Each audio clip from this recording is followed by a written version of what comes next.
Hello everyone.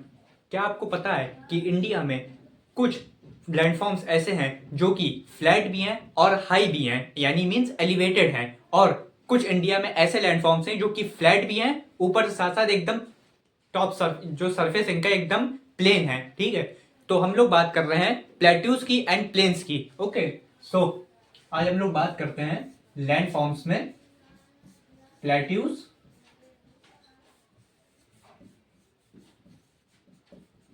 And plains. ये classic geography का topic है। In the last term we have studied about the mountains, the old fold mountains and young fold mountains also. In this video we will study about the plateaus and plains. So first of all we will learn about the plateaus. That what are plateaus? In India you can found plateaus mostly in the region of Madhya Pradesh, Chhattisgarh and Jharkhand, and or sometimes some parts of Orissa also. Okay, so what are plateaus? The most basic definition of plateaus we can say is that plateaus are the elevated flatland. Okay, so when we say plateaus, the first thing that comes in our mind is it is elevated and it is also flat.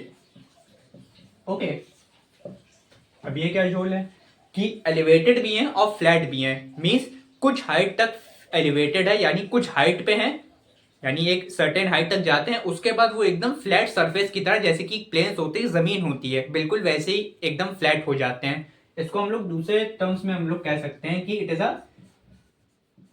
Table topped flat land. Okay,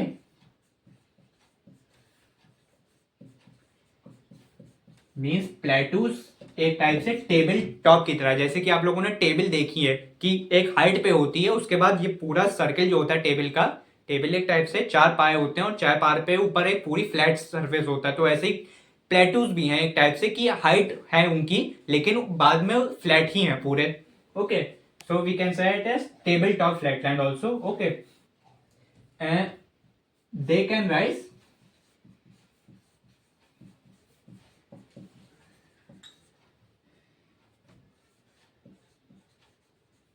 from height of, या they have a height of, ये हम लोग कह सकते हैं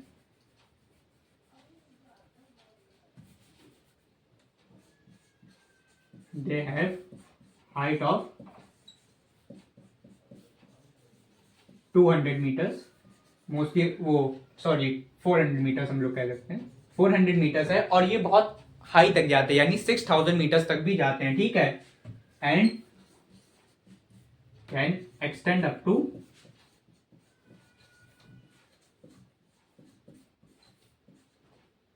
4 to 6000 metres. Okay, अब 6000 metres तक तो माउंटेन्स भी आ सकते हैं, लो रेंजेस माउंटेन, जैसे कि हम लोगों ने जब माउंटेन्स में पढ़ा था तो शिवालिक सन पढ़े थे हम लोगों ने, लो एरिया लो माउंटेन्स। तो 4 to 6000 मीटर्स तक तो माउंटेन्स भी आ सकते हैं, लेकिन ये माउंटेन्स नहीं कहलाएंगे, ये प्लेट्यूज ही कहलाएंगे। क्यों?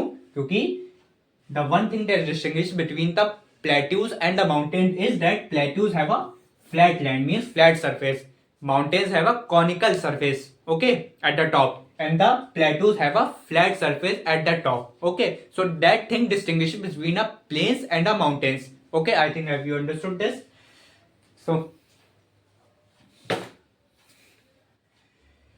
इंडिया में अगर बात कर ले हम लोग, तो इंडिया में प्लेटूज जो हैं हम लोगों को मिलते हैं डेक्कन प्लेटू, जो कि बहुत फेमस है, डेक्कन प्लेट्यू मध्य प्रदेश में जो मिलेगा, and Deccan प्लेटू is also one of the oldest plateaus in the world. सबसे पहले जो प्लेट्यूज बने थे, सबसे ओल्डेस्ट जो प्लेट्यूज हैं, one of the oldest and one of the first plateaus in the world can be said that it is a Deccan plateau only. Okay, और अभी जो हाईएस्ट प्लेट्यूज हैं, ठीक है, जिनकी प्लेट्यूज की हाईएस्ट रेंज है, वो है टिबेटन प्लेट्यू। ओके,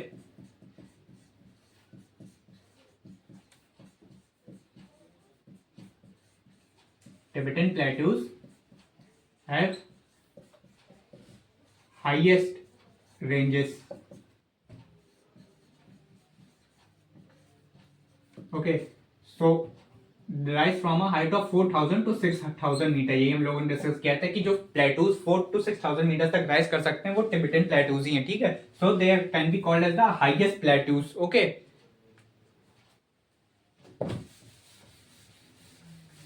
अच्छा, अब एक और बात, प्लेट्यूज की एक, क्योंकि नेचुरल थिंग है, नेचुरल फॉर्मेशन हुआ है, तो नेचुरल इनके रिसोर्सेज भी होंगे, यानी एक नेचुरल यूटिलिटी भी होगी, ठीक है, यूजफुल भी होंगे। तो क्या यूटिलिटी है, ठीक है, तो इसकी फर्स्ट मोस्ट यूटिलिटी, ठीक है, दे आर द होम्स, और we can say they are the homes of for rich mineral oxides. Okay, बहुत सारे रिच जो है यहाँ पे रिसोर्सेज मिलते हैं, ठीक है, जैसे कि cobalt, iron, manganese. Okay, India में अफ्रीकन जो प्लेटूज हैं वो rich in diamond and gold mines है, ठीक है।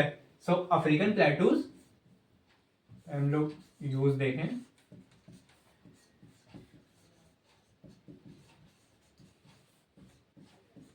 अफ्रीकन प्लेट्यूज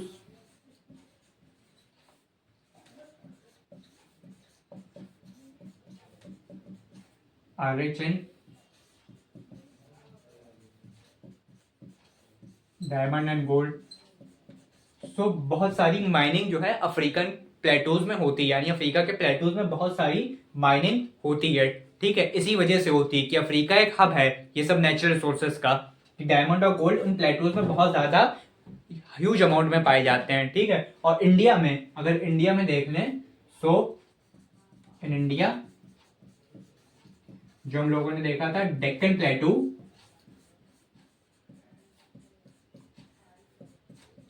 वो भी बहुत रिच है, वहां पे गुड अमाउंट ऑफ कोल पाया जाता है। जैसे डेक्कन प्लेटू में जो हम लोग देखेंगे ब्लैक सॉइल जो हम लोग को फाउंड होता है, और जो रिच मिनरल ऑक्साइड्स हैं, कोल जिसमें आता है, ठीक है, झारखंड में। झारखंड एक इंडिया का कोल हब है, क्यों है, क्योंकि ये प्लेटूज जो है झारखंड के भी रीजन्स में मिलते हैं, और ब्लैक सॉइल भी मिलता है, तो कोल फॉर्मेशन के लिए सबसे बेस्ट है। ओके, तो कोल, उसके बाद आयरन, मैंगनीज भी सफिशिएंट अमाउंट में इन डेक्कन प्लेटूज में पाया जाता है, ठीक है। सो ये बहुत यूजफुल रिसोर्सेस हो जाते हैं, नेचुरल रिसोर्सेस, ठीक है। साथ ही साथ में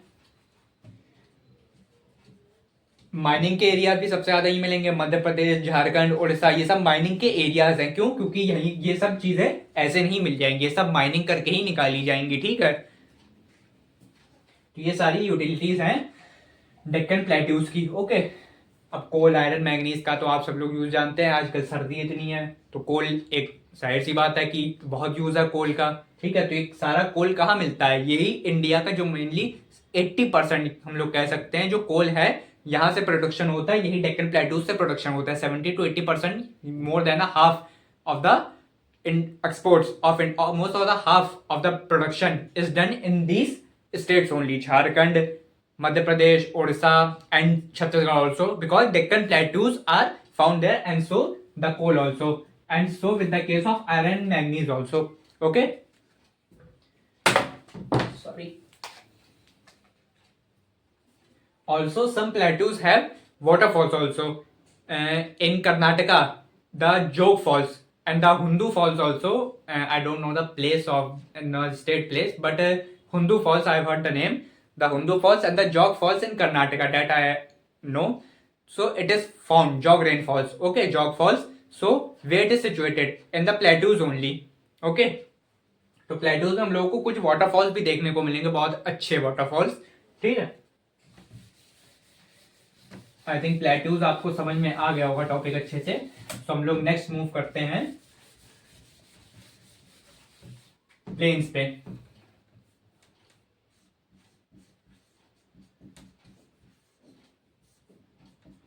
प्लेन्स की अगर हम लोग डेफिनेशन देखें तो एक मोस्ट बेसिक डेफिनेशन क्या हो सकती है, प्लेन कोई एक जगह पे तो है नहीं कि एक एरिया में ही लिमिटेड हो, एक एरिया तक ही लिमिटेड हो, उसके बाद जैसे कि प्लेन आ गए तो फिर माउंटेन, फिर प्लेन, फिर माउंटेन, नहीं है, एक पूरा एक लंबा स्ट्रेच बनाते हैं, ठीक है, वो भी एक फ्लैट सरफेस का, ठीक है। तो अगर डेफिनेशन इसकी हम लोग लिखें, मैं क्लास 6 के हिसाब से डेफिनेशन आपको लिखवा रहा हूं।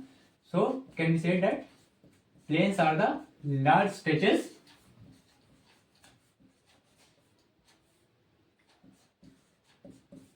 of flat land. Okay, so plains are the large stretches of flat land, and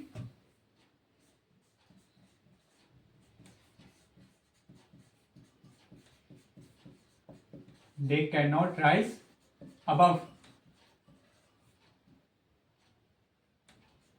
to a height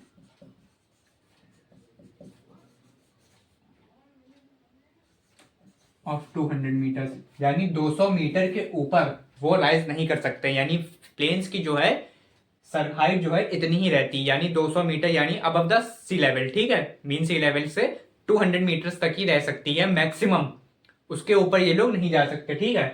they can not rise above to a height of 200 metre from sea level. Okay, अच्छा सबसे जरूरी बात, ये planes का formation कैसे हुआ। Plateaus का formation हम लोगों ने शायद नहीं मैंने समझाया अभी। प्लेटूज का आप इतना जान लिए, जब हम लोग फर्दर क्लासेस में स्टडी करेंगे तो प्लेटूज का फॉर्मेशन भी पढ़ेंगे, माउंटेन्स का फॉर्मेशन भी देखेंगे हम लोग बहुत डिटेल में। प्लेटूज का फॉर्मेशन ऐसे होता है कि जैसे कि डेक्कन प्लेटूज है, ठीक है, तो डेक्कन प्लेटू का फॉर्मेशन वॉल्केनिक इरप्शन से ही हुआ है, ठीक है, कि वॉल्केनिक इरप्शंस हुए, ठीक है, बहुत ज्यादा, तो लावा डिपॉजिट हो गया बहुत ह्यूज अमाउंट में वहां पे, और ये प्रोसेस एक साल का नहीं था, बहुत लाखों साल ये प्रोसेस चला कि वॉल्केनिक इरप्शंस होते गए और लावा डिपॉजिट होता गया, तभी वहां पे ब्लैक सॉइल जो है इतनी रिच क्वांटिटी में पाया जाता है, ठीक है। क्यों? क्योंकि लावा जितना डिपॉजिट हुआ तो लावा का जितने एशेस हुए, गैसेस भी हुए, ठीक है, और जितना मटेरियल डिपॉजिट हुआ तो वो सारा उसी सरफेस पे हो गया, ठीक है। तो ये डेक्कन प्लेटूज के फॉर्मेशन की बहुत बहुत वो है रीजन है, ठीक है, एक मेन रीजन ये भी है। अब प्लेन्स का फॉर्मेशन कैसे हुआ इसको समझते हैं कि प्लेन का फॉर्मेशन कैसे हुआ। प्लेन पहले समझिए कि प्लेन बनता किससे है, ठीक है, प्लेन्स कैसे फॉर्म होते हैं, ठीक है। Plains are formed by the, देखें,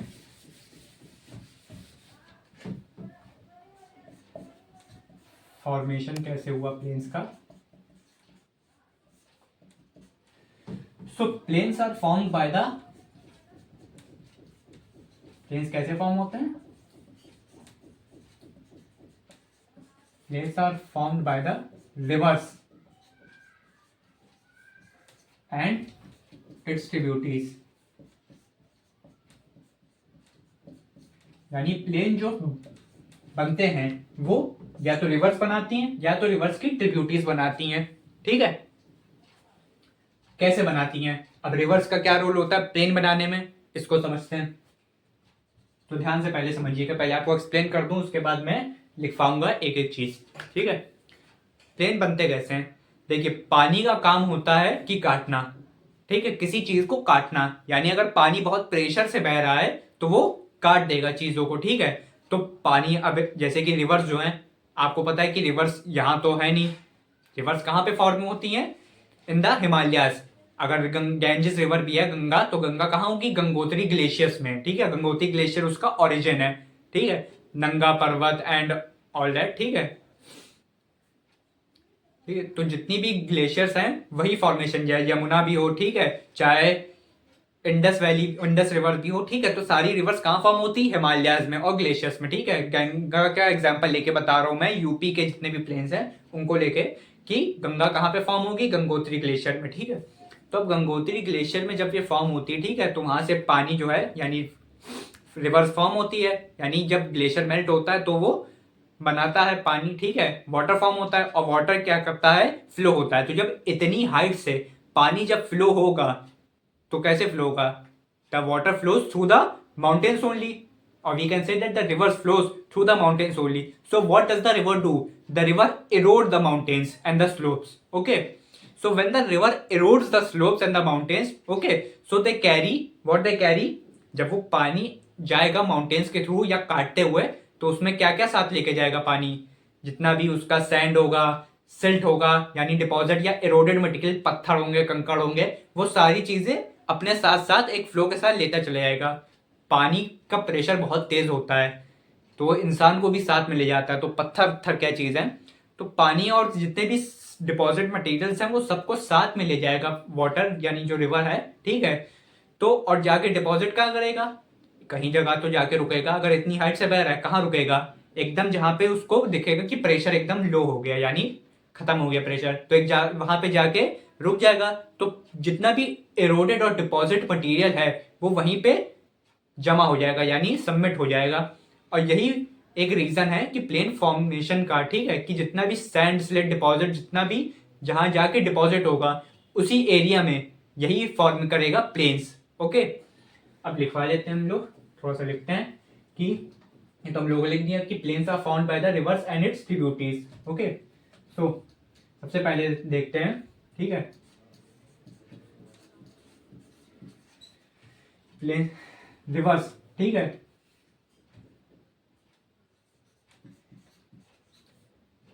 reverse flow down the slope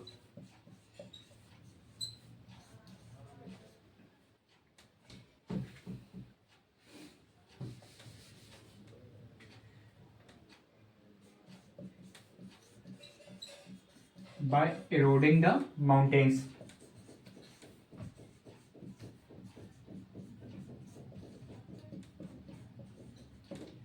यानी रिवर्स जो है कैसे फ्लो होती हैं, ठीक है, दे फ्लो डाउन द स्लोप, यानी एक स्लोप से एकदम नीचे जाती हैं, ठीक है, इरोड करते हुए माउंटेन्स को, यानी माउंटेन्स को, जितने भी माउंटेन्स है उनको इरोड करेगी, ठीक है, और जो भी चीज रास्ते में आता जाएगा, पत्थर भी होगा या कोई भी अगर एक टाइप से कोई एक चीज आ जाएगी अगर बीच में, तो उनको भी काट देंगी, ठीक है, चाहे पत्थर हो चाहे पेड़ भी हो अगर, ठीक है, तो जितना भी मटेरियल आएगा उनके बीच वो उनको काटती चली जाएंगी। Rivers flow down the slope by eroding the mountains, ठीक है, they carry forward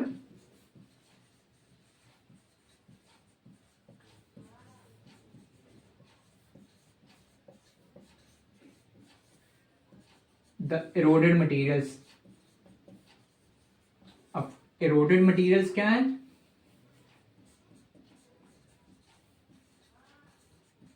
like sand, silts, deposits, ठीक है, so they carry forward the eroded materials like sand, silt, deposits along with them, या कह सकते हैं हम लोग, and deposits and sorry sand, slits, rocks, sorry, okay, sand slits, rocks जो हैं इनको एरोड करते हैं, यानी ये एरोडेड मटेरियल्स हैं, तो इनको भी साथ में पानी अपने साथ ही, यानी नदी अपने साथ ही ले जाएगा एंड डिपॉजिट देम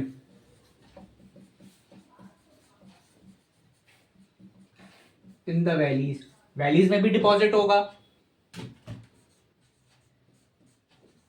वैलीज हम लोग किसको कहते हैं कि दो पहाड़ हैं अगर साइड में, तो उसके बीच से अगर नदी बह रही है तो वो क्या कहलाई जाएगी, वो वैली कहलाई जाएगी। ओके, तो वैली भी एक टाइप से प्लेन सी है, क्योंकि अगर दो पहाड़ के बीच में एक पतली सी अगर जगह जा रही है इधर, तो वो वैली फॉर्मेशन ही करेगा, ठीक है, क्योंकि वहां पे प्रेशर लो होगा। Okay, so like sand, slates, rocks and deposit them in the valleys along their course. Okay, ये अलोंग देयर कोर्स क्यों लिखा है मैंने, अलोंग द कोर्स का मतलब है कि वो रास्ते में अपने रास्ते से अपना डायरेक्शन नहीं चेंज करती, नदी जिस डायरेक्शन में बहती है वो बहती ही रहती है, ठीक है, और उसके रास्ते में जो भी आएगा वो भी उसके साथ ही बहता जाएगा, ठीक है, तो जब बह के साथ साथ में वो डिपॉजिट पानी अपनी नदी जो है अपने आप ही डिपॉजिट करती चली जाएगी, जहां पे उसको प्रेशर कम लगेगा, यहाँ पे प्रेशर कम होगा, वहां पे कुछ मटेरियल डिपॉजिट होगा, ठीक है, so they carry forward the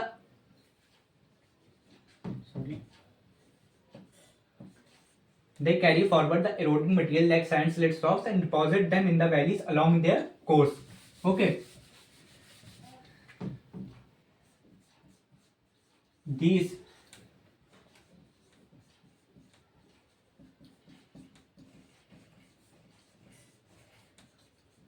deposition of materials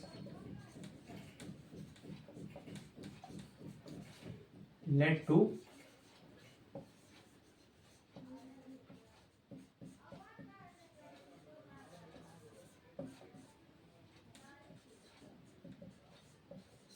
the formation of plains. Okay, ये चीज आपको समझ में आए कि जहां पे ये मटेरियल यानी इरोडेड मटेरियल जहां पे डिपॉजिट हो जाएगा वहीं पे फॉर्मेशन ऑफ प्लेन्स होगा, ठीक है, the plains are formed there only. Okay, अब ऐसा क्यों है समझते हैं, ठीक है, कि प्लेन का फॉर्मेशन वहीं क्यों होगा, ठीक है, प्लेन का एक टाइप से मतलब एक क्या कह सकते हैं हम लोग कि प्लेन वही होगा जहाँ पे एग्रीकल्चर बहुत ज्यादा यानी फार्मिंग बहुत ज्यादा होती हो, कोस्टल एरिया तो मतलब समुद्र का इलाका, वहां पे तो फार्मिंग हो नहीं सकती, वहां पे फिशिंग हो सकती है। कोस्टल मतलब प्लेन्स का मतलब एक शुरू से हम लोगों को पढ़ाया गया, अगर क्लास 6 में हम लोग देखें कि एक कॉमन सेंस की बात है कि प्लेन्स किसको कहेंगे, जहाँ पे फार्मिंग बहुत ज्यादा हो रही हो, एग्रीकल्चर बहुत ज़्यादा हो रहा हो, ठीक है। तो एग्रीकल्चर क्यों हो रहा है, ठीक है, इसी वजह से, ठीक है, कि फॉर्मेशन ऑफ प्लेन्स हुआ, ठीक है। प्लेन्स का फॉर्मेशन क्यों हुआ, क्योंकि जितना भी एरोडेड मटेरियल था वो जाकर एक जगह डिपॉजिट हुआ। सो ये फॉर्मेशन ऑफ प्लेन्स तभी हुआ कि जितना भी एरोडेड मटेरियल था वो जब जहां जाके डिपॉजिट हुआ तो बहुत फर्टाइल है। ये जितना भी मटेरियल हुआ है एरोडेड मटेरियल, ये बहुत ज़्यादा फर्टाइल है। तो फर्टाइल जब है तो जब जहां जाके डिपॉजिट हुआ तभी एग्रीकल्चर को बेनिफिट हुआ इससे, एग्रीकल्चर तभी इतना ज़्यादा इंक्रीज किया। तो प्लेन्स का फॉर्मेशन ऐसे हुआ। आई थिंक ये पूरा समझ गया आ गया होगा आप लोगों को कि कैसे प्लेन बने। अब एक और चीज़, हम लोगों को इंटरकनेक्टिंग हम लोगों को पढ़ना है, इंटरकनेक्ट करके चीज़ों को, ठीक है। अब इसको हिस्ट्री से कनेक्ट करते हैं। हिस्ट्री में हम लोगों ने जब पढ़ा था कि वैदिक एज, वैदिक सिविलाइजेशन की आर्यन सेटल हुए कहाँ पे, इंडस सिविलाइजेशन हम लोगों का। इंडस सिविलाइजेशन के बाद वो वैदिक सिविलाइजेशन आई। तो वैदिक सिविलाइजेशन में आर्यंस कहाँ सेटल हुए थे, इंडो गैंजेटिक प्लेन्स में, यानी थ्रू द सप्त सिंधु एरिया। तो सप्त सिंधु एरिया क्यों था, क्या रीजन थे, क्यों, क्योंकि वहां पे या इंडो गैंजेस जो एरिया में सेटल हुए कि ईस्ट की तरफ जहां पे ज्यादा से ज्यादा माइग्रेट करते गए थे इन द लेटर वैदिक सिविलाइजेशन। सो क्यों करते गए थे, क्योंकि एग्रीकल्चर वहां ज्यादा वो हो रहा था, एग्रीकल्चर को उनको एग्रीकल्चर बहुत ज्यादा इंक्रीज कर रहा था, एग्रीकल्चर प्रोडक्शन बहुत ज्यादा होता। तो एग्रीकल्चर प्रोडक्शन क्यों ज्यादा हो रहा था, क्यों, क्योंकि प्लेन्स का फॉर्मेशन वहीं पे सबसे ज्यादा था। अब फॉर्मेशन ऑफ प्लेन्स कैसे हुआ, फॉर्मेशन ऑफ प्लेन ऐसे हुआ।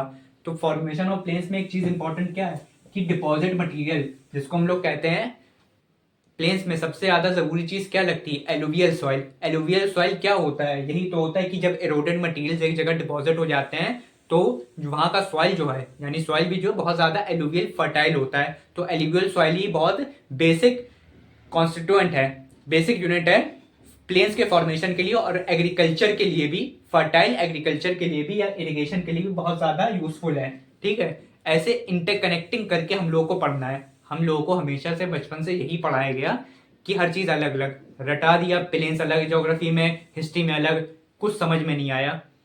इसी वजह से हर चीज को इंटरकनेक्टिंग करके हम लोगों को पढ़ना है, तभी समझ में आएगा। अब इस चीज को कनेक्ट करिए, इंडस वैली सिविलाइज वो सॉरी एग्रीकल्चर वैदिक सिविलाइजेशन।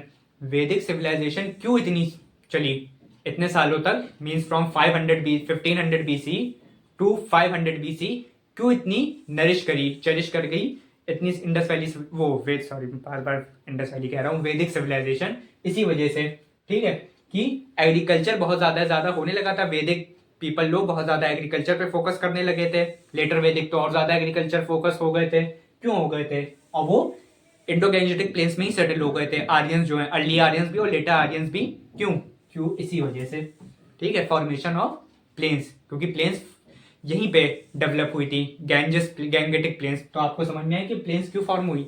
ऐसे हर चीज को पढ़ना है। अगर ये चीज हम लोग को पढ़ाई गई होती तो शायद हम लोग को सोशल साइंसेज या ह्यूमैनिटीज में इतना इंटरेस्ट आया होता है, लेकिन हम लोग को ये चीज नहीं पढ़ाएगी, सिर्फ रटने की तरह, पेपर की तरह हम लोग को एक बता दिया गया और पास हो गए हम लोग। तो ऐसे कभी भी नहीं पढ़ना है। हर चीज को, हर सब्जेक्ट को कनेक्ट करके हम लोगों को पढ़ना है। ये चीज, ये बात का ध्यान रखा जाए। अगर इसको हम लोग ऐसे देखें कि आर्यंस क्यों यहाँ पे सेटल हुए, क्योंकि इंडो गैंजेटिक प्लेन्स में, क्योंकि प्लेन्स थी यहाँ पे। प्लेन्स का फॉर्मेशन कैसे हुआ, ये एलुवियल सॉइल, क्योंकि यहाँ पे सबसे ज्यादा फाउंड हुआ। एलुवियल सॉइल क्या है, फर्टाइल है बहुत ज्यादा, किसके लिए, एग्रीकल्चर के लिए, ठीक है। जब एलुवियल सॉइल यहीं पे तो मिलेगा कि जब पानी, जब आग रिवर से, जब यानी ग्लेशियर से मेल्ट पानी होगा तो वो यहीं पे तो आके डिपॉजिट होगा। उसके साथ साथ क्या आएगा, एरोडेड मटेरियल जो भी लेके आएगा पानी अपने साथ, वो कहाँ डिपॉजिट करेगा, इन्हीं जगह पे जहाँ पे एकदम फ्लैट सरफेस होगा। तो यहाँ पे फ्लैट सरफेस होगा, वहां पे पानी डिपॉजिट, जहाँ एरोडेड मटेरियल डिपॉजिट हो जाएंगे। तो एरोडेड मटेरियल जहाँ पे डिपॉजिट हो जाएंगे वहीं तो जाके फर्टाइल एलुवियल सॉइल वहीं पे तो फॉर्म होगा, यानी एलुवियल सॉइल होगा। और यानी यही एरिया एग्रीकल्चर के लिए बेस्ट माना जाता है आज भी। नॉर्थ का जो एरिया, यानी यूपी, दिल्ली, हरियाणा, पंजाब, ये सब क्यों एरिया इतना फर्टाइल माना जाता है एग्रीकल्चर के लिए, बहुत ज़्यादा एग्रीकल्चर प्रोडक्शन होता है, यानी बास्केट माना जाता है एग्रीकल्चर के लिए। क्यों? इसी वजह से। ठीक है, अब इसको अगर हिस्ट्री से कनेक्ट करते तो हिस्ट्री से ये परंपरा यहीं चली आ रही है। ऐसी चीज़ को, हर एक चीज़ को पढ़ना है कि जब तक आपको अपनी हिस्ट्री और ज्योग्राफी नहीं पता होगी, आपको अपनी करंट इकोनॉमी कैसे पता होगी। इंडिया भी एग्रीकल्चर डिपेंडेंट इकोनॉमी है। क्यों है? ये भी एक मेन रीज़न है। उस टाइम से वैदिक सिविलाइजेशन से जल्दी चली आ रही कि एग्रीकल्चर, हम लोग पढ़ रहे हैं ना कि agriculture was the main tool of the, was the main occupation of the Indus valley वो Vedic civilisation. Why? This is the only reason. Okay, so have you understood that how you, सबसे बड़ी चीज आपको यही समझ आएगी कि पढ़ना कैसे है। ठीक है,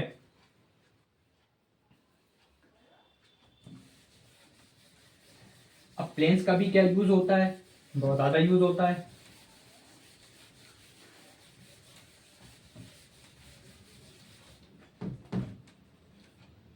यूज अगर हम लोग देख लें,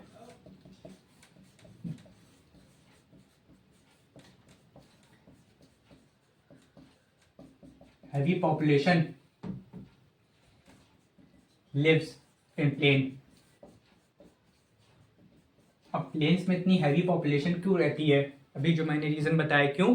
क्योंकि यही एरिया बेस्ट है फार्मिंग के लिए भी। तो जब फार्मिंग होगी ज़्यादा से ज़्यादा, तभी एग्रीकल्चर डेवलप होगा, यानी एग्रीकल्चर थ्रेश करेगा। जब एग्रीकल्चर होगा तो इकोनॉमी भी ज़्यादा से ज़्यादा बढ़ेगी, यानी फूड के लिए भी। अर्ली वैदिक में अगर हम लोग देखें, मेन क्या था? पैसा तो था नहीं, बार्टर सिस्टम था। तो मेन क्या थी बेसिक नीड? फूड। फूड चाहिए। फूड कैसे बनेगा? एग्रीकल्चर से। तो ज़्यादा से ज़्यादा एग्रीकल्चर के लिए बेस्ट, ज़्यादा से ज़्यादा लोग एग्रीकल्चर करेंगे, तो ज़्यादा से ज़्यादा एग्रीकल्चर करने के लिए कौन से एरिया सबसे बेस्ट है? प्लेन्स। ठीक है, so heavy population lives in plain. Okay, उसके बाद ट्रांसपोर्टेशन प्लेन्स में ही सबसे ज्यादा होगा।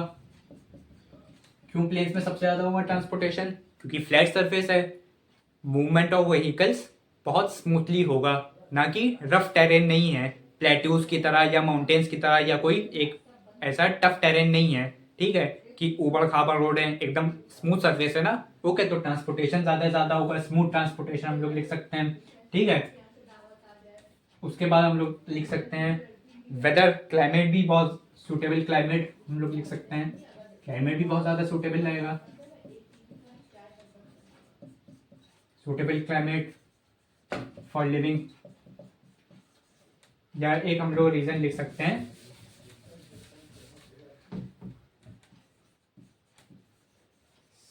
Sufficient water, sufficient water available.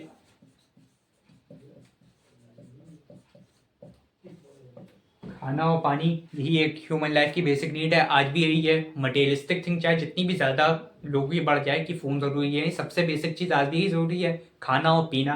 तो वाटर जहाँ पे अवेलेबल होगा, पॉपुलेशन भी तो वहीं डिसाइड करेगी ज़्यादा से ज़्यादा।